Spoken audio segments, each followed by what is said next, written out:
Trump has been criticized before for suggesting a special scrutiny of Muslims arriving or living in the United States. For many, those calls have been no worse than his stance on Mexican immigrants. But his rhetoric has heated up after the Paris and California terrorist attacks, and on Monday his remarks might have gone too far. According to the White House, they are contrary to the U.S. Constitution. And any Republican who's too fearful of the Republican base to admit it has no business serving as president either.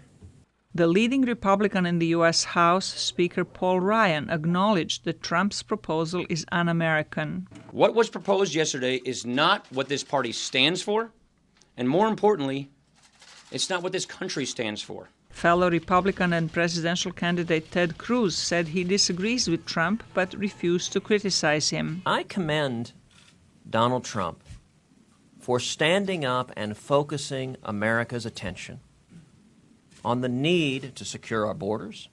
U.S. Democrats and others have warned that Trump is dividing the country just as the extremists would want. Worldwide, Trump's message has been called undemocratic, racist, and even unhinged. The reaction was especially vocal in Muslim countries, notably U.S. ally Turkey. It's a preposterous suggestion.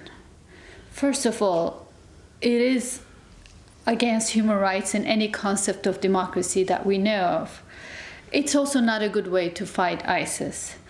There are already over 6 million Muslims in America. Most of them are US citizens. And what's important is really to find, the problem is not Islam, the problem is extremists. UN Human Rights Chief Zaid Ra'ad al-Hussein called Trump's proposal grossly irresponsible, warning that it plays into the hands of radical groups at the expense of ordinary Muslims who also could be targeted by militants. Zlatica Hoke, VOA News, Washington.